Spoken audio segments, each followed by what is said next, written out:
కళ్యాణ్ ఆలోచించసాగాడు. ఇంత చిన్న పల్లెటూళ్ళలో పిల్లవాడు కిడ్నాప్ కావడం ఏమిటి? ఏం జరుగుతోంది?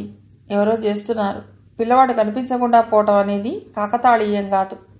ఒక పెద్ద పథకం ప్రకారం జరగబోతున్న కార్యంలోని మొదటి అంకం. అందులో సందేహం లేదు. అందుకే ఈ రాత్రి ఆ సంగతి ఏమిటో తేల్చుకోవాలి అని నిశ్చయించుకున్నాడు. చీకటి పడింది. అందరూ భోజనాలు చేసి నిద్రకు ఉపక్రమించారు. ఊరు కొంచెం సద్దుమణిగాక సెల్ ఫోన్ జేబులో వేసుకుని కదిలాడు. అతడి మనసులో ఏదో సాధించాలి అన్న పట్టుదల, ఎలాగైనా దుర్మార్గుల ఆట కట్టించాలి అన్న తపన. అతడు నడుస్తుంటే కాళ్ళ కింద గడ్డి మెత్తగా అణిగిపోతోంది. పొలాల్లో పాము ఏదో పాక్కుంటూ వెడుతున్నట్టు జరజరా శబ్దం. నడుస్తూ వెళ్ళి పొలాల మధ్యలోకి చేరుకున్నాడు. చుట్టూ చూశాడు. ఎక్కడా మనిషి జాడ అన్నది లేదు. కీచురాళ్ల వృధా.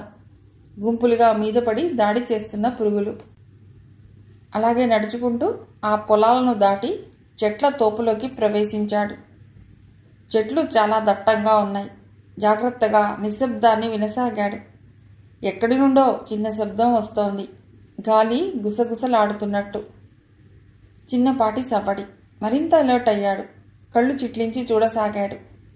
సెల్ ఫోన్ టార్చ్ ఆన్ చేద్దామనుకుని మళ్ళీ ఆ నిర్ణయాన్ని వెనక్కు తీసుకున్నాడు. తన ఉనికి శత్రువులకి తెలియజేయటం అతడికి ఇష్టం లేదు. కానీ అప్పటికే అతడి రాకను అవతలి వ్యక్తులు పసిగట్టారు. హఠాత్తుగా కళ్యాణ్పై దాడి జరిగింది. రే, ఎవర్రా అది అంటూ ఎదురుదాడికి దిగాడతడు. పెనుగులాట ప్రారంభమైంది. శక్తివంచన లేకుండా ప్రయత్నిస్తున్నాడు కళ్యాణ్. కాసేపటి తర్వాత అదృష్టవశాత్తు అతన్ని విడిచిపెట్టి పారిపోయారు శత్రువులు. బలంగా ఊపిరి వదులుతూ, నా కొడుకులారా, మిమ్మల్ని వదిలేదే లేదు అని సెల్ ఫోన్ టార్చ్ ఆన్ చేసి చుట్టూ చూశాడు. ఎవరూ కనబడలేదు. కాసేపు అక్కడే ఉండి వెనుదిరిగి వచ్చేశాడు. ఇప్పుడు అతడి అనుమానం మరింత బలపడింది. ఇంటికొచ్చి తన రూంలోకి వెడుతున్నప్పుడు చూశాడు. జనని ఇంకా మెలకువగా ఉంది. అతడి రాక చూశాక తన గదిలోకి వెళ్ళిపోయింది. తెల్లవారింది. బద్ధకంగా ఒళ్ళు విరుచుకుని బయటకొచ్చాడు కళ్యాణ్. జనని అతడి దగ్గరికి వచ్చింది. ఏమిటి, రాత్రి ఏదో రాచకార్యం మీద బయటకెళ్ళినట్లున్నారు అంది. అవును, అయినా ఎంత జాగ్రత్తగా వెళ్ళినా నీ దృష్టి నుండి తప్పించుకోవటం సాధ్యం కాలేదు కదా చిన్నగా అన్నాడు కళ్యాణ్. అయినా నాకు బోలెడన్ని పనులుంటాయి. అవన్నీ గమనించటం మీకు అవసరమా? అవసరమే, నాకు మాత్రం అవసరమే, చాలా ఫర్మ్గా అంది. అబ్బో, చాలా స్ట్రాంగ్ తమరు అనుకుంటూ బాత్రూం వైపు దారి తీశాడు కళ్యాణ్. జనని వంటగది వైపు వెళ్ళింది. యథావిధిగా రఘురామయ్య గారి ముందు గ్రామస్తులంతా గుమిగూడారు. తమ గోడు వెళ్లబోసుకుంటున్నారు. ఎవరో అంటున్నారు, అయ్యా, రాత్రి పొలాల వైపు ఎవరో వెళ్లారంట. మన వాళ్ళు ఒకళ్ళిద్దరు చూశారు. అసలు ఈ ఊళ్ళో ఏం జరుగుతుందో మాకెవ్వరికీ అర్థం కావటం లేదు. నిన్నగాక మొన్న ఒక చిన్న పిల్లవాడు కనిపించకుండా పోయాడు. పోలీస్ కంప్లైంట్ ఇద్దామంటే మీరే ఆపారు. అసలేంటయ్యా ఇదంతా అని అడిగాడు ఒక రైతు. రఘురామయ్య గారు ఏం చెప్పాలో తెలియక మౌనంగా తల వంచుకుని ఆలోచిస్తున్నట్టు ఉండిపోయారు. ఊరి ప్రజలు అప్పటికే చాలా భయపడిపోయి ఉన్నారు. ఇప్పుడు ఏం చెప్పినా అది వాళ్ళని మరింత భయపెట్టినట్టే అవుతుంది అనుకుని గ్రామస్తులను ఉద్దేశించి, ఎన్నో విపత్తులని చూసి తట్టుకుని నిలబడిన ఊరు రామన్నది. ఇలాంటి చిన్న చిన్న విషయాలకి భయపడకండి అన్నారు. అట్టాగే స్వామి, మీ దయ, ఆ పైన భగవంతుడి దయ అంటూ అక్కడి నుండి లేచి వాళ్ళ ఇళ్ల వైపు వెళ్ళిపోయారు. అప్పుడే వచ్చిన కళ్యాణ్ ఇదంతా చూసి, ఏమిటండి, జనాలు బాగా బెదిరిపోయినట్లున్నారు అన్నాడు. అవును బాబు, అమాయకత్వం, ఆప్యాయతకు రూపాలైన ఈ రైతు జనాన్ని మనమే ఆదుకోవాలి, వాళ్లకో దారి చూపాలి అన్నారు రఘురామయ్య గారు. కళ్యాణ్ మనసు చేదుగా అయిపోయింది. ఏదో రకంగా ఈ రహస్యాన్ని ఛేదించాలి అని మనసులో గట్టిగా మరోసారి అనుకున్నాడు. మెడికల్ కాలేజీ ఆవరణ ఉరకలెత్తే కుర్రవాళ్లతో, రంగురంగుల సీతాకోక చిలకల్లాంటి అమ్మాయిలతో కళకళలాడుతూ ఒక అందమైన పూతోటలా ఉంది. ఆ అందమైన తోటలో 2 పక్షులు, ప్రేమ పక్షులు, రవి, రశ్మి. ఒకరి కళ్ళల్లోకి ఒకరు చూసుకుంటూ ప్రపంచాన్ని మర్చిపోయి అందమైన కళల్లో విహరిస్తూ ఓహ్, ఒక అద్భుతమైన లోకంలో సంచరిస్తున్నారు. ఎవరో గట్టిగా నవ్విన చప్పుడవ్వటంతో ఈ లోకంలోకి వచ్చారు. రష్మి ఏదో చెప్పటానికి సంసిద్ధమైంది. చూడు రవి, ఎప్పటి నుండో మనం ప్రేమించుకుంటున్నాం. నువ్వు నా మనసుతో పాటు నా ఆలోచనల్ని కూడా ప్రేమించాలి అంది. రవి చిన్నగా నవ్వాడు. రష్మి, ఈ రవిని చాలా తక్కువగా అంచనా వేస్తున్నావు. నేను కేవలం నీ శరీరాన్నే ప్రేమించడం లేదు, నీ అభిరుచులని ఇష్టాలని కూడా ప్రేమిస్తున్నాను ఫర్మ్గా చెప్పాడు. సరే, అయితే నేను చెప్పేది విను. మెడిసిన్ కంప్లీట్ కాగానే ఏదైనా పల్లెటూరు వెళ్ళి ప్రాక్టీస్ పెడతాను. దానికి నువ్వు అడ్డు చెప్పకూడదు. అదేమిటి, ఇంత చదువుకుని పల్లెటూళ్ళలో ప్రాక్టీస్ పెడతావా? కంగారుగా అడిగాడు. అవును, పేద ప్రజలకి సేవ చేయాలన్నది నా కల. కొంచెం ప్రాక్టికల్గా ఆలోచించు రష్మి. అవన్నీ ఊహల్లో సినిమాల్లో బాగుంటాయి. నిజ జీవితంలో అలాంటివి సాధ్యం కావు. ఎందుకు సాధ్యం కావు? పట్టుదల ఉంటే అన్నీ అవుతాయి స్థిరంగా చెప్పింది. చాలాసేపు సైలెంట్గా ఉండిపోయాడు రవి. తర్వాత, సరే నీ ఇష్టం, నువ్వు అంత గట్టిగా చెప్తే నేను అనేదేమున్నది అని లేచి వెళ్ళిపోయాడు. వెళుతున్న అతడి వైపు చూస్తూ అలాగే ఉండిపోయింది Rashmi. The great industrialist Vishnuvardhan Rao గారి ఏకైక పుత్రిక రష్మి. సాయంత్రం ఇంటికొచ్చి సోఫాలో వాలిపోయింది. అలసిపోయి వచ్చిన కూతురుని ప్రేమగా చూస్తూ, ఏమా, బాగా స్ట్రెయిన్ అయినట్లున్నో అడిగారు విష్ణువర్ధన్ రావు. అవును డాడీ అని చెప్పి కళ్ళు మూసుకుంది. పనమ్మాయి కాఫీ, మంచినీళ్లు తీసుకొచ్చి ఇచ్చింది. వాటిని అందుకుని తండ్రితో మాటలు కలిపింది రష్మి. నాన్న, కొంచెం నేను చెప్పేది వినాలి అంది కాఫీ సిప్ చేస్తూ. చెప్పమ్మా, నా దగ్గర నీకెందుకు దాపరికం? త్వరలోనే నా మెడిసిన్ పూర్తవగానే ఏదైనా పల్లెటూరికి వెళ్ళి ప్రాక్టీస్ పెడతాను. దానికి మీ సహకారం కావాలి గోముగా అంది. అయ్యో, దానికేమమ్మా, నీ ఇష్టం అని. అయినా పల్లెలో ఏముంటుందమ్మా, అంతా మట్టి పేడ తప్ప. ఇక్కడే సిటీలో హాయిగా ప్రాక్టీస్ చేసుకో అన్నారు. వద్దు డాడీ, పల్లెలో ఉన్న పేదలకు సేవ చేయాలని నా కల. ఈ విషయంలో మాత్రం నాకు అడ్డు రాకండి అంది. సరే, నువ్వంతగా అడిగితే నేను కాదంటానా అని లేచి వెళ్ళిపోయాడు. అయితే రష్మి వెళ్ళాలనుకుంటున్నది, తను ఫ్యాక్టరీ కోసం పొలాలు కొనాలని కలలు కంటున్న ఊరు ఒక్కటే అని తెలిస్తే మాత్రం కల్లో కూడా ఒప్పుకునేవాడు కాదు. కుంటిరంగడు రఘురావయ్య గారి ఇంట్లో ఎన్నో ఏళ్లుగా పనిచేస్తున్న సేవకుడు. ఆయన నీడలో బతుకుతున్న పనివాడు. అనాథలా ఆ ఇంటికి చేరి అక్కడే ఆశ్రయం పొందిన సామాన్యుడు. ఎన్నడూ అతన్ని పనివాడులా చూడలేదు ఆ కుటుంబం. తమ ఇంటి సభ్యుడిలాగానే ట్రీట్ చేస్తారు. వాడు కూడా తన పరిధులకు లోబడి ఎంతో ఒద్దిగ్గా ఉంటాడు. సావిత్రమ్మ గారు దిగులుగా కూర్చోవటం చూసి ఆమెను సమీపించాడు. ఎందుకమ్మగారు అంత బాధపడతారు అని పరామర్శించాడు. బాధగాక ఇంకేం మిగిలిందిరా అని కన్నీరు పెట్టుకుంది సావిత్రమ్మ. ఎప్పుడో జరిగిన దానికి ఇప్పుడెందుకమ్మా బాధపడ్డాం అని ఓదార్పుగా అన్నాడు. ఇంతలో రఘురామయ్య గారు అక్కడికి వచ్చారు. వాళ్ళ సంభాషణ విని ఆయనకు కొంచెం కోపం వచ్చింది. కుంటిరంగడిని చూస్తూ, ఏరా, నువ్వు దగ్గరుండి మరీ అమ్మగారు నేర్పిస్తున్నావా అని మందలించారు. వాడు నెమ్మదిగా అక్కడి నుండి జారుకున్నాడు. ఏమిటి సావిత్రి ఇది? గతాన్ని తలుచుకుని బాధపడుతూ వర్తమానాన్ని పాడు చేసుకుంటావా? అన్నీ మరిచి హాయిగా ఉండు, మన జనని బాగా చూసుకో అని బాలుకుర్చీలో కూర్చున్నారు. నీకే మగ మహారాజులు ఎన్నైనా చెప్తారు, కఠినంగా ఉండగలరు, నా వల్ల కాదు అని వంటింట్లోకి వెళ్ళిపోయింది. నెమ్మదిగా కళ్ళు మూసుకున్నారు ఆయన. మాగన్నుగా నిద్ర పట్టింది. అందమైన చిట్టి చేతులు తన బుగ్గల్ని నిమురుతున్న స్పర్శ, పసిపాప బోసి నవ్వు. అంతలోనే యవ్వనంతో కళకళలాడుతున్న యువతి, పెరిగి పెద్దదైన వ్యక్తిత్వం, వెళ్ళొస్తాను వీడ్కోలు అని చెబుతూ దూరంగా పారిపోతున్న దృశ్యం. కన్నీటి చుక్కలు ఆయన చెంపలపైకి జారాయి. వాటిని కండువాతో తుడుచుకుంటూ నెమ్మదిగా కళ్ళు తెరిచాడు. ఎదురుగా సావిత్రమ్మగారు, చేతిలోని కాఫీ కప్పుతో. దొరికిపోయాను అన్నట్టు తుళ్ళిపడ్డారు ఆయన. పర్వాలేదు, నేను అర్థం చేసుకున్నాను. అన్నట్టు ఆయన చేతిని ప్రేమగా స్పృశించింది. బాధ ఎవరికైనా బాధే. కొంతమంది బయటపడతారు, కొంతమంది బయటపడరు, అంతే తేడా. ఊరంతా సందడిగా ఉంది. చిన్నపిల్లలు పరిగెట్టుకుంటూ వెడుతున్నారు. పెద్దవాళ్లు నిదానంగా నడుస్తూ కదులుతున్నారు. మన ఊరికి ఇన్నాళ్లకి వైద్య సౌకర్యం వచ్చింది అని సంతోషంగా చెప్తున్నాడు ఒకతను. పక్కనున్న వాళ్ళు అవునురా, నిజమేరా అంటూ వంత పాడారు. ఊళ్ళోనే ఉన్న ఒక పాడుబడ్డ భవనాన్ని హాస్పిటల్గా మార్చారు విష్ణువర్ధన్ రావు గారు. కూతురి కోరిక తీర్చకపోతే ఎలా మరి? ఆ భవనానికి రంగులు వేసి, రంగు కాగితాలు కట్టి, గుమ్మాలకి పూలదండలు వేసి శోభాయమానంగా తయారు చేశారు. ఆ భవనం రూపురేఖలు మారిపోవటంతో ఊరికే ఒక కళ వచ్చింది. మేళతాళాల మధ్య పూజా పునస్కారాల నేపథ్యంలో విష్ణువర్ధన్ రావు గారి చేతుల మీదుగా హాస్పిటల్ ప్రారంభించబడింది. ఆయన కుమార్తె రష్మి మొహంలో ఆనందం వెల్లివిరిసింది. కానీ రష్మితో పాటే ఉన్న రవి మొహం మాత్రం అంత ప్రసన్నంగా లేదు. ఏదో అసహనత.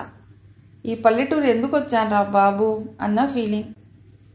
కానీ ప్రియురాలి కోసం రావడం తప్పదు కదా అన్న సెల్ఫ్ జస్టిఫికేషన్. మొత్తానికి అదోలా ఉన్నాడు. రవి అసహనాన్ని ఒక వ్యక్తి పసిగట్టాడు. అతడే భుజంగం. పైగా ఊర్లోని రైతులను లొంగదీయటానికి కంకణం కట్టుకున్న విష్ణువర్ధనరావు ఇప్పుడు ఆ ఊరికి ఉపయోగపడే పని చేయటం వెనుక ఉన్న ఆంతర్యం అతడికి అంతుబట్టడం లేదు. ఈ విషయం ఆయనతోనే తర్వాత తేల్చుకోవాలని అనుకున్నాడు. నెమ్మదిగా రవి పక్కన చేరాడు. ఎవరు బాబు తమరు అని మాటలు కలిపాడు. రవి అతన్ని పురుగులా చూశాడు. నేనెవరైతే మీకెందుకండి విసుగ్గా అన్నాడు. ఓసోస్ అట్టా ఇసుక్కోకండి సారు, భవిష్యత్తులో నాతో మీకు సానా పనుంటాది అని మీసం తిప్పాడు.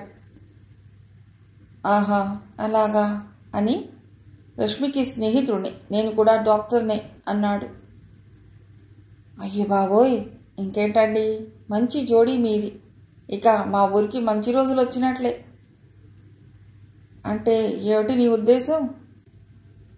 ఇంకేముందండి, మీరిద్దరూ మా ఊళ్ళో ఉంటే రోగాలన్నీ పారిపోవా? అంత సీన్ లేదు. నేను సిటీలో ఉన్న హాస్పిటల్లో పనిచేస్తున్నాను, రష్మి మాత్రమే ఇక్కడ ఉంటుంది అని చెప్పాడు. అట్టాగా, సరే సారు అని చెప్పి విషయం తెలిసింది అన్న సంతోషంతో వెళ్ళిపోయాడు భుజంగం. వీడెవడో జిడ్డులా ఉన్నాడురా బాబు అని నెత్తి కొట్టుకున్నాడు రవి. తర్వాత రష్మిని వెతుక్కుంటూ హాస్పిటల్లోనికి వెళ్ళాడు. రోగులతో చాలా బిజీగా ఉంది రష్మి. తొలి రోజు కాబట్టి ఊళ్ళో జనమంతా తమ ఆరోగ్య సమస్యలని ఆమెకి చెప్పుకుంటున్నారు. రవి చాలా డిసప్పాయింట్ అయ్యాడు. హాస్పిటల్ బయటకు వచ్చి కారు దగ్గరికి వెళ్ళి డ్రైవింగ్ సీట్లో కూర్చుని స్టార్ట్ చేశాడు. భుజంగం పరిగెత్తుకుంటూ వచ్చి, సారు నా అవసరం ఉంటే చెప్పండి అని అంటున్నాడు. ఆ మాటలు విననట్టు కార్ని ముందుకు దూకించాడు రవి. పేషెంట్స్ అందరూ వెళ్ళిపోయాక స్టెప్ తీసి పక్కన పెట్టింది రష్మి. అప్పుడు గుర్తొచ్చాడు రవి. బయటకొచ్చి చూసింది. అతడి జాడలేదు. నిస్సత్తుగా అనిపించింది. పనమ్మాయి వచ్చి, రెండమ్మగారు భోజనం చేద్దురు గాని అని పిలిచింది. డైనింగ్ టేబుల్ ముందు కూర్చుని 2 మెతుకులు కెలికి లేచిపోయింది రష్మి. మనస్సు బాగోలేక హాస్పిటల్ నుండి బయటపడి ఊరు చూద్దామని బయలుదేరింది. ఆమె నడుస్తుంటే దండాలు డాక్టర్ అమ్మగారు అంటూ నమస్కారాలు పెడుతున్నారు. యాంత్రికంగా అందరికీ స్పందిస్తూ నడుస్తోంది. ఏదో ఆలోచిస్తూ నడుస్తున్న ఆమె ఊరు దాటి పొలాల వైపు వచ్చేసింది. పచ్చటి పొలాలు, వాటి గట్ల మీద ఠీవీగా నిలబడిన చెట్లు, దూరంగా నిద్రపోతున్నట్లున్న కొండలు. దృశ్యం చూడటానికి ఆ దేవుడు గీసిన అందమైన తైలవర్ణ చిత్రంలా ఉంది. మైమరుపుతో ముందుకు సాగుతూ ఒక్కసారిగా ఉలిక్కి పడింది. దానికి కారణం జరజరా పాక్కుంటూ వెడుతున్న ఒక బురద పాము. భయపడి అదుపు తప్పి పొలాల్లో పడబోయింది. ఇంతలో ఒక బలమైన చెయ్యి ఆమెను గట్టిగా పట్టుకుంది. తుళ్ళిపడి చూసింది రష్మి. ఎదురుగా ఒక అందమైన యువకుడు నవ్వుతూ చూస్తున్నాడు. ఊరికి కొత్తగా వచ్చినట్లున్నారు, కొంచెం జాగ్రత్తగా నడవాలండి అని నవ్వుతున్నాడు. మీ సలహాకి చాలా థ్యాంక్స్, కొంచెం వదులుతారా అంది. ఓహ్ సారీ అని ఆమెను వదిలేశాడు. ఇంతకీ తమరెవరు? ఈ ఊరికి కొత్తగా వచ్చిన డాక్టర్ని. హాస్పిటల్ కూడా పెట్టాను. ఆ మాత్రం తెలియదా అంది. ఓ సారీ, ఎవరో చెప్పగా విన్నాను. మీరేనన్నమాట ఆ కొత్త డాక్టర్. అన్నిసార్లు సారీ అనక్కర్లేదు. ఇంతకీ మీరెవరు? చదువుకున్న వ్యక్తిలా ఉన్నారు. ఈ ఊళ్ళో ఏం పని అడిగింది. నా పేరు కళ్యాణ్. రీసెర్చ్ పని మీద ఈ ఊరొచ్చాను. పెద్ద ఆయన రఘురామయ్య గారింట్లో ఉంటున్నాను అన్నాడు కళ్యాణ్. ఓహో, వెరీ నైస్. ఇంకేం, నాకు తగ్గ జోడి. అప్పుడప్పుడు మనం విషయాలు షేర్ చేసుకోవచ్చు. వీలున్నప్పుడు హాస్పిటల్ వైపు రండి అంది. ఓహ్ ష్యూర్, ఇట్స్ మై ప్లెజర్ అన్నాడు కళ్యాణ్. బాయ్ అని చెప్పి ఆమె వెనుతిరిగి ఊరి వైపు వెళ్ళిపోయింది. షీఈ్ వెరీ గుడ్ అనుకుంటూ పొలాల వైపు కదిలాడు కళ్యాణ్. ఊళ్ళో కొన్ని రోజుల క్రితం తప్పిపోయిన పిల్లవాడు రాము నెమ్మదిగా కళ్ళు తెరిచాడు. అంతా చీకటి, ఏదో వాసన. తను ఎక్కడున్నాడో అతడికి అర్థం కాలేదు. కళ్ళు చిట్లించి చూస్తున్నాడు. కాసేపటికి చీకటిని చూడటానికి అతడి కళ్ళు అలవాటు పడ్డాయి. భూమి లోపల పాతాళంలో ఉన్న చిన్న ఇల్లు అది. ఆ ఇల్లు బయట ప్రపంచంతో ఎలా కనెక్ట్ అయ్యిందో అతడికి తెలియదు. నెమ్మదిగా పాక్కుంటూ కదిలాడు. అక్కడ ఒక పక్కగా ఆక్సిజన్ సిలిండర్స్ లాంటివి ఉన్నాయి. ఇంకో రూమ్ వైపు వెళ్ళాడు. అందులో ఏవో ఎలక్ట్రానిక్ పరికరాలు ఉన్నాయి. కానీ మనుషుల జాడ మాత్రం లేదు. కంప్యూటర్ లాంటి స్క్రీన్ మీద ఏవో గీతలు కనిపిస్తున్నాయి. అవేమిటో అసలు ఎందుకో అన్నది ఆ చిన్న బుర్రకి అస్సలు అర్థం కావటం లేదు. సడన్గా అతడికి అమ్మా నాన్న గుర్తుకొచ్చారు. ఏడుపు తన్నుకొచ్చింది. ఏడ్చి అలాగే సొమ్మసిల్లి పడిపోయాడు. కంప్యూటర్ స్క్రీన్లో ఇవన్నీ రికార్డ్ చేయబడుతున్నాయని, ఆ సమాచారమంతా అంతరిక్షంలో ఉన్న ఏ సుదూర గ్రహానికో పంపబడుతోందని అతడికి తెలియదు. కాసేపటికి ఆ భూగృహంలోనికి నెమ్మదిగా ప్రవేశించారు ఇద్దరు వ్యక్తులు. పరిశీలనగా అంతా చూడసాగారు. రాము నిద్రపోతూ కనిపించాడు. అమ్మయ్యా అనుకున్నారు. కంప్యూటర్ రూంలోకి వెళ్ళి అన్ని పరికరాలు పరిశీలించారు. అవి సక్రమంగా పనిచేస్తున్నట్లు పచ్చలైటు వెలగటంతో వాళ్ళు సంతృప్తిగా నవ్వుకున్నారు. ప్రస్తుతానికి ఆ భూగృహాన్ని సవ్యంగా నిర్వహించటమే వాళ్లకున్న పని. తర్వాత ఏం చేయాలన్న ఆదేశం ఇంకా పైనుండి ఇవ్వబడలేదు. కాసేపు అక్కడే ఉండి వెళ్ళిపోయారు వాళ్ళు. విష్ణువర్ధన్ రావు తీరిగ్గా మందు మీద కూర్చున్నాడు. అతడి కాళ్ల దగ్గర విశ్వాసంగా ఒదిగి ఉన్నాడు భుజంగం. 2 పెగ్గులయ్యాక విష్ణు అడిగాడు, ఆ పంకజం విషయం ఎంతవరకు వచ్చిందిరా అని. వచ్చింది సార్, వచ్చింది. త్వరలోనే మీ మంచం ఎక్కడానికి సిద్ధపడి వచ్చేస్తుంది. కానీ బాబు, చాలా ఆశ చూపించాల్సి వచ్చింది. అవన్నీ చెప్పాకే ఒప్పుకుంది. ఆహా, తొందరగా ఆ పని అయ్యేలా చూడు. నీకు మంచి బహుమతి ఇస్తాను. అయ్య బాబోయ్, నిజంగానే ఒప్పుకుందండి అన్నాడు భుజంగం. మెచ్చుకున్నట్టు సగం ఖాళీ అయిన మందు బాటిల్ని భుజంగానికి ఇచ్చాడు విష్ణు. ఫుల్ ఖుషీగా వెళ్ళిపోయాడు భుజంగం. అప్పటిదాకా లోపలి గదిలో వెయిట్ చేస్తున్న ఊరి ప్రెసిడెంట్ బయటకొచ్చాడు. ఆ భుజంగంగాడు వెళ్ళిపోయాడా అని విష్ణువర్ధన్ రావుని అడిగాడు. వెళ్ళాడు, మందు బాటిల్ కూడా పట్టుకుపోయాడు అని చెప్పి, నువ్వు నాతో కలిశావన్న విషయం ఎవరికీ తెలియకూడదు. ఊరివాళ్లు నీ మాట వినాలంటే ఈ విషయాన్ని గోప్యంగా ఉంచాలి అన్నాడు విష్ణువర్ధన్ రావు. సరే అలాగే అని తలూపి మందు కొట్టడానికి మళ్లీ లోనికి వెళ్ళిపోయాడు ప్రెసిడెంట్. పొలంగట్టు మీద నడుస్తున్న కళ్యాణ్కి గాజు పెంకు గుచ్చుకుంది. పగిలిన గాజు సీసా మట్టిలో కూరుకుని ఉండి నడుస్తున్న కళ్యాణ్ పాదంలో గుచ్చుకుంది. రక్తం బాగా కారుతుండటంతో విధి లేక కొత్త హాస్పిటల్కి వచ్చాడు. అతన్ని చూడగానే రష్మి, హాయ్ కళ్యాణ్ గారు, ఏమిటి ఇలా వచ్చారు అంది. హాస్పిటల్కి ఎవరైనా ఎందుకు వస్తారండి? పెద్ద డాక్టర్ కదా మీరు, ఆ మాత్రం తెలీదా విసురుగా అన్నాడు. గట్టిగా నవ్వేస్తూ, సరే సరే చెప్పండి, ఏమిటి ప్రాబ్లం అంది. కళ్యాణ్ తన కాలికి తగిలిన గాయాన్ని చూపించాడు. మై గాడ్ అని కాంపౌండర్ని పిలిచి ట్రీట్మెంట్ చెప్పింది. ప్యాడ్ తీసుకుని ప్రిస్క్రిప్షన్ రాసిచ్చింది. ఈ మందులు తీసుకుని వెళ్ళండి అని. ఎంతవరకు వచ్చింది మీ రీసెర్చ్ అంది. పర్వాలేదండి, బాగానే సాగుతోంది. అయినా ఈ ఊరు ఒక అంతుబట్టని రహస్యాల నిధిలా ఉంది అన్నాడు. ఈజిట్, అంత సీనుందా ఈ ఊరికి అంటూ ఆశ్చర్యపోయింది. ఏమో కాలమే తేల్చాలి ఆ విషయం. నేను మాత్రం నా ప్రయత్నం చేస్తున్నాను. అదేమిటి, మీ రీసెర్చ్కి ఈ ఊరి రహస్యాలకి ఏమిటి సంబంధం? అంది అనుమానంగా. నాలిక ఖర్చుకున్నాడు కళ్యాణ్. అబ్బే, అది అది నేననేది సాధారణంగా ఊరు మనకి కొత్త కదా, అందుకే రహస్యాలు అన్నాను. అయినా పల్లెటూళ్ళలో రహస్యాలు ఏముంటాయిలేండి, నా ఛాదస్థం గాని అంటూ కవర్ చేయడానికి ప్రయత్నించాడు. కొంచెం కన్విన్స్ అయినట్టు తల ఊపింది రష్మి. సరే అండి, వెళ్ళొస్తాను అన్నాడు కళ్యాణ్. వెళ్ళండి, కానీ రావాలని మాత్రం అనుకోకండి. ఇది రోగులుండే హాస్పిటల్ అంది నర్మగర్భంగా. ఓకే ఓకే అంటూ గట్టిగా నవ్వేశాడు కళ్యాణ్. రష్మి కూడా అతడి నవ్వుతో శృతి కలిపింది. అప్పుడే అటువైపుగా వెడుతున్న జనని దృష్టిలో ఇది పడింది. ఆమె మొహం ఎందుకో ఎర్రగా మారింది. ఆ రాత్రి రూంలో కూర్చుని ఆలోచిస్తున్నాడు కళ్యాణ్. ఊళ్ళో జరుగుతున్న సంఘటనలు ఎవరికీ తెలియటం లేదు, కానీ తన మదిలో ఎన్నో సందేహాలు. అవన్నీ తీరాలంటే తను కొంచెం శ్రద్ధగా పరిశోధించాలి అని నిర్ణయించుకున్నాడు. జనని వచ్చి ఏమిటో అంత దీర్ఘాలోచన, కొత్త డాక్టర్ అమ్మ గురించా అంటూ ఆరా తీసింది. ఒళ్ళు మండింది కళ్యాణ్కి, అయినా కంట్రోల్ చేసుకున్నాడు. ఏదో కాలికి గాయమై ఆ హాస్పిటల్కి వెళ్ళాను, అంత మాత్రాన ఆమె గురించి ఆలోచిస్తూ కూర్చోవలసిన అవసరం నాకేముంది అన్నాడు. ఏమోలే, ఎవరి మనసులో ఏముందో ఎవరు చెప్పగలరు? ఆ నవ్వులు, ఆ సంతోషం చూస్తేనే అర్థమవుతోంది ఎవరి అవసరం ఎవరికుందో. ఏమిటి జనని ఇది, నువ్వు కూడా ఒక సామాన్యమైన ఆడపిల్లలా ఆలోచిస్తే ఎలా? నొచ్చుకున్నట్టన్నాడు. చురుగ్గా చూసింది జనని. నువ్వు వేరే ఏ అమ్మాయితోనూ అంత చనువుగా మాట్లాడటం నాకు ఇష్టం లేదు, అర్థం చేసుకో అని చెప్పి వెళ్ళిపోయింది. నిశ్చేష్టుడయ్యాడు కళ్యాణ్. తర్వాత తను రాసుకున్న నోట్స్ పరిశీలించసాగాడు. వరుసగా తను చూసిన సంఘటనలను ఒక దగ్గరకు చేర్చి వాటి మధ్య ఏదైనా సంబంధం ఉందా అని ఆలోచించసాగాడు. కానీ ఒకదానికొకటి పొంతన లేకుండా ఉన్నాయి. మళ్ళీ పొలాల వైపు వెళ్లాలని నిశ్చయించుకున్నాడు. డ్రెస్ వేసుకుని బయటపడ్డాడు.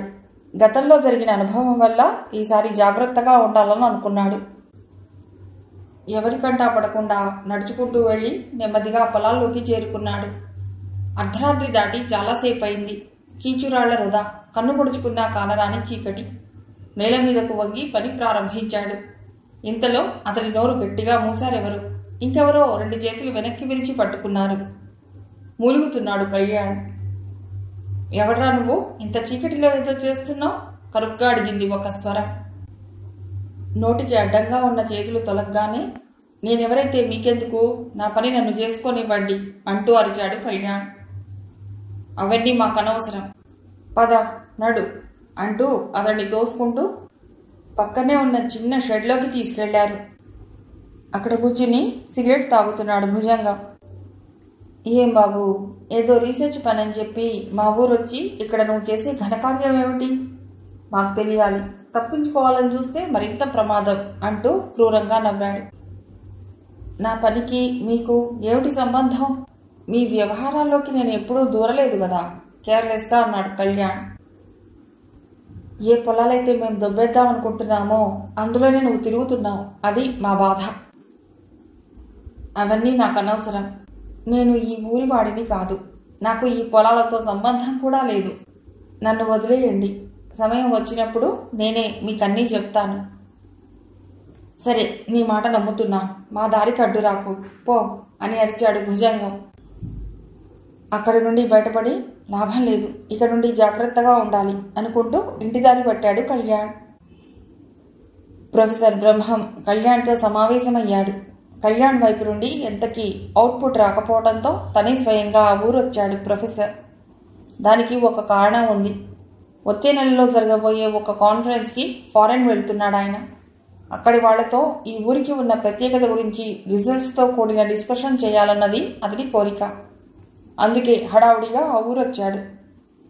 ప్రొఫెసర్ సంభాషణ ప్రారంభించాడు.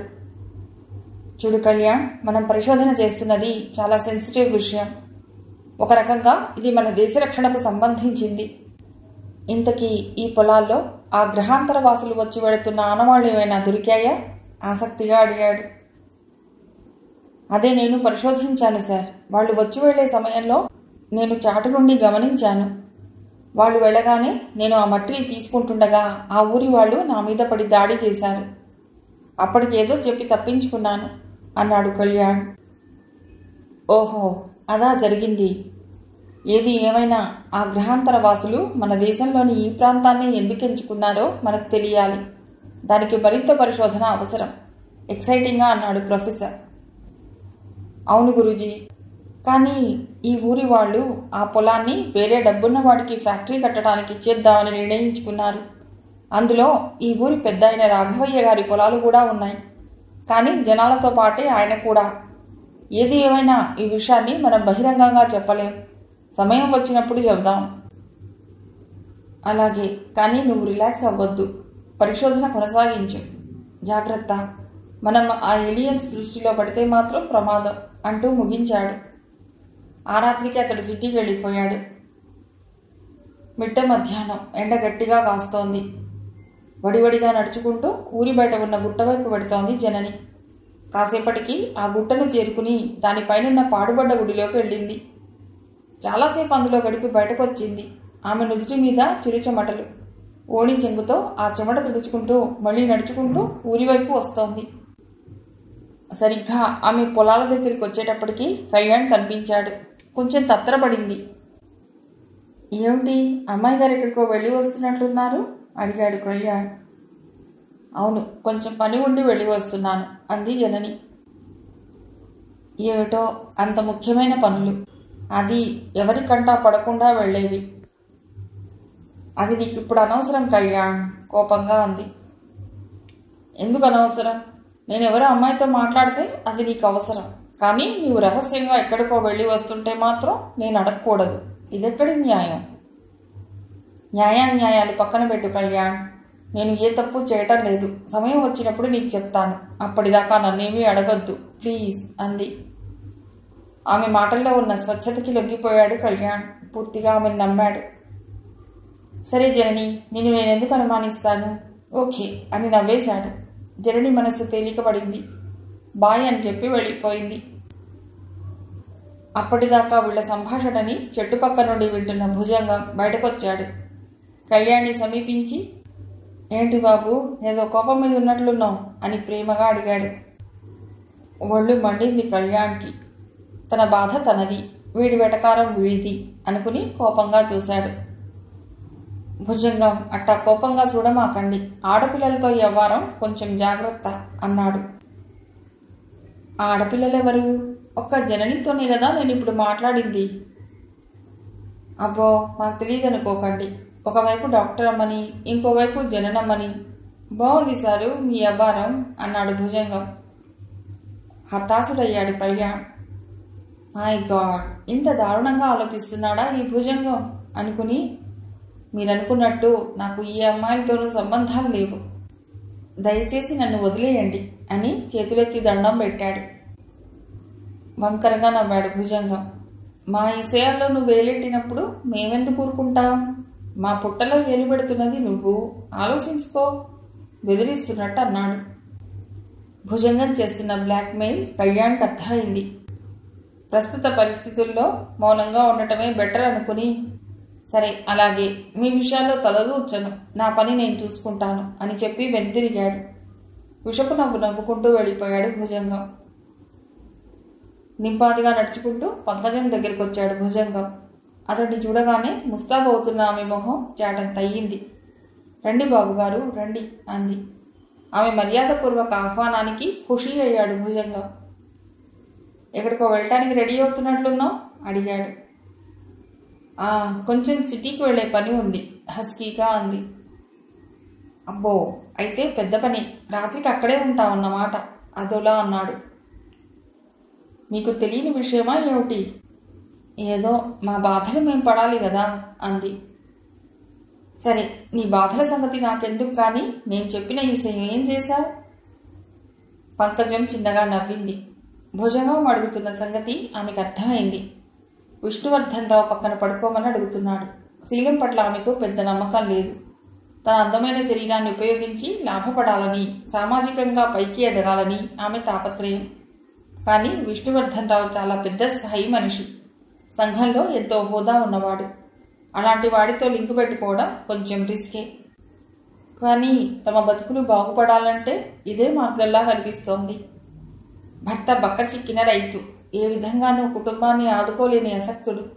అందుకే ఈ మార్గాన్ని ఎంచుకుందామే. సరే, నువ్వు అడిగిన దానికి ఒప్పుకుంటున్నాను. మరి నాకేమిటి లాభం అంది. లాభమా? ఓసి పిచ్చిదానా, ఆయనంటే ఎవరనుకుంటున్నావు? ఆయన చెయ్యబడితే చాలు నీ దశ తిరిగిపోద్ది నవ్వుతూ అన్నాడు. చిన్నగా నిట్టూర్చింది పంకజం. సరే, సమయం కుదిరినప్పుడు చూద్దాం. అట్టా అంటే ఎలా పంకజం? ఆయన నీ గురించి కబురు మీద కబురు పెడుతున్నాడు. కొంచెం దయతలుచు బతిమాలాడు. చూద్దామన్నానా అంటూ హ్యాండ్ బ్యాగ్ భుజాన వేసుకుని వెళ్ళిపోయింది. తస్సాదియ్యా, దీని సంగతి తొందరగా తేల్చాలి అనుకుంటూ అక్కడి నుండి పోయాడు భుజంగం. రాత్రి అయ్యింది. ఊరు నిద్రపోతోంది. మేడ మీద నిలబడి జాగ్రత్తగా చూస్తున్నాడు కళ్యాణ్. ఎందుకో అతడి సిక్స్త్ సెన్స్ ఈరోజు కొంచెం దృష్టి పెట్టమని చెప్తోంది. అందుకే చాలాసేపటి నుండి మాటు వేశాడు. అనుకున్నట్టుగానే అర్ధరాత్రి దాటాక ఒక సన్నటి వెలుగురేఖ పొలాల్లోకి జాలువారింది. ఒక కొండపై నుండి కిందికి నీటి ద్వారా జారి పడుతున్న వస్తువులా ఒక ఆకారం నెమ్మదిగా పైనుండి జారి పొలాల్లోకి ల్యాండ్ అయ్యింది. ఆ తర్వాత తెల్లని వెలుగురేఖ మాయమైంది. కళ్యాణ్ ఇక ఆలస్యం చేయలేదు. వెంటనే కిందికి దిగి కావలసిన వస్తువులు తీసుకుని పొలాల వైపు నిశ్శబ్దంగా పరుగు తీశాడు. అతడు పొలాలని చేరుకునేటప్పటికీ అంతా చాలా మామూలుగా ఉంది. కటిక చీకటిలో అతడికి ఏమీ కనిపించడం లేదు. మరి కాస్త వెతుకుతూ అలా పక్కనే ఉన్న తోపులోకి వెళ్ళిపోయాడు. ఎక్కడో దూరంగా ఒక వెలుగు చుక్క. అటువైపుగా దారి తీశాడు. మళ్ళీ ఆ వెలుగు చుక్క మాయమైంది. కొంచెం ధైర్యం చేసి అలాగే లోనికి వెళ్ళాడు. అదే అతడు చేసిన తప్పు. నెత్తిమీద పడిన దెబ్బ ఊహించని అసనిపాతంలా అతన్ని కూలబడేలా చేసింది. అమ్మా అంటూ చిన్నగా కేక పెట్టాడు. ఎన్నిసార్లు చెప్పాలరా నీకు మా విషయాల్లో వేలు పెట్టద్దని? బొంగురుగా ఒక గొంతు వినబడింది. అతడి కళ్ళు బయళ్ళు కమ్ముతున్నాయి. నెమ్మదిగా స్పృహ కోల్పోయాడతడు. అతన్ని అక్కడే వదిలేసి వెళ్ళిపోయారు వాళ్ళు. అలా వదిలి వెళ్ళటానికి వారి రీజన్స్ వాళ్లకున్నాయి. కాసేపటికి నెమ్మదిగా కళ్ళు తెరిచాడు. తానెక్కడున్నాను అని ఒకసారి చూసుకున్నాడు. హాస్పిటల్లో బెడ్ మీద అతను, పక్కనే జనని. అతడు కళ్ళు తెరవటం చూసి, లేచావా కళ్యాణ్ అంటూ కన్నీరు పెట్టుకోసాగింది. తొలిసారిగా విపరీతమైన దుఃఖానికి లోనయ్యాడు కళ్యాణ్. తన కోసం జనని ఏడటం అతన్ని కదిలించింది. జనని వైపు బేలగా చూశాడు. ఇంతలో రష్మి అక్కడికొచ్చి, ఇప్పుడే కదా కళ్యాణ్కి మెళకు వచ్చింది, అతన్ని డిస్టర్బ్ చేయకండి అని వారించింది. తర్వాత కళ్యాణ్ని చూస్తూ, తలకి చిన్న గాయం తగిలింది కళ్యాణ్, కుట్లు పడ్డాయి. కొన్ని రోజులు రెస్ట్ తీసుకుంటే తగ్గిపోతుంది. అంతవరకు మీ రీసెర్చ్కి కొంచెం బ్రేక్ ఇవ్వండి అని నవ్వింది. స్వచ్ఛమైన రష్మి చిరునవ్వు కళ్యాణ్ మనస్సుని తేలిక చేసింది. రష్మి ఒక ఇంజెక్షన్ చేసి వెళ్ళిపోయింది. జరిగిన విషయాలని నెమరు వేసుకుంటూ నెమ్మదిగా మగతలోకి జారాడు కళ్యాణ్. రఘురామయ్య గారు వాలుకుర్చీలో కూర్చుని ఆలోచిస్తున్నారు. కళ్యాణ్ ఈ ఊరికి రావటం, తన ఇంట్లో ఆశ్రయం పొందటం, రాత్రులు ఎక్కడికో వెళ్ళటం, ఇప్పుడు గాయపడి హాస్పిటల్ పాలవ్వటం, ఏమిటిదంతా? కొంపదీసి ఇదంతా ఒక గుడు పుఠాణి కాదు కదా? ఎన్నో సందేహాలు ఆయన మదిలో. కానీ అవన్నీ తీర్చగలిగే కళ్యాణ్ పేషెంట్ బెడ్ మీద ఉన్నాడు. సావిత్రమ్మ కాఫీ కప్పుతో వచ్చి ఆయన పాదాల దగ్గర కూర్చుంది. కాఫీ తాగుతూ ఆయన ఏటో చూడసాగారు. ఎందుకండి అంత దీర్ఘాలోచన? నెమ్మదిగా అడిగింది. చిన్నగా నిట్టూర్చి, ఏం చెప్పమంటావు సావిత్రి? ఊళ్ళో జరుగుతున్న సంఘటనలు చూస్తుంటే మనకు తెలియని ఏవో కార్యక్రమాలు జరుగుతున్నాయని అనిపిస్తోంది. ముఖ్యంగా మన ఇంట్లో ఉంటున్న కళ్యాణ్ సరైన మనిషేనా అన్న అనుమానం కలుగుతోంది. కొంపదీసి ఏ సంఘ విద్రోహక శక్తికో మనం ఆశ్రయం ఇవ్వటం లేదు కదా అన్నారు. ఊరుకోండి, అవే మాటలు. ఆ అబ్బాయిని చూస్తే అలా అనిపించడం లేదు. పైగా మన జనని అతన్ని ఇష్టపడుతున్నట్లుగా ఉంది అంది. ఆహా, అంత దూరం వచ్చిందా వ్యవహారం? సరే, ఇద్దరిపైన ఓ కన్నేసి ఉంచాలి అన్నారు ఆయన దీర్ఘంగా ఆలోచిస్తూ. సరేనండి, అలాగే అని చెప్పి వంటగదిలోకి వెళ్ళారు ఆవిడ. కుంటి రంగడొచ్చి, అయ్యా, ఇప్పుడే హాస్పిటల్ నుండి వస్తున్నాను. కళ్యాణ్ బాబు కొంచెం కోలుకున్నారు అని చెప్పాడు. ఆహా, జనని అక్కడే ఉందా అడిగారు. రంగడు చిరునవ్వు నవ్వుతూ, అక్కడ కాకి ఇంకెక్కడుంటుందయ్యా అన్నాడు. రఘురామయ్య గారికి కోపం వచ్చింది. అంటే ఏమిట్రా నీ ఉద్దేశం? గద్దించారు. అంత కోప్పడకండయ్యా, ఇద్దరు వయసులో ఉన్నారు, ఒకరికొకరు ఇష్టపడటం సహజమే కదా, భయంగా అన్నాడు. సాలోచనగా చూశారు రఘురామయ్య. సరేలేరా, అందరూ చెప్పేవారే నాకు అని వాలు కుర్చీలో వెనక్కి వాలారు. ఆయన పాదాలు వత్తుతూ నిశ్శబ్దాన్ని ఆశ్రయించాడు రంగడు. మిగిలిన కథ తర్వాతి భాగంలో.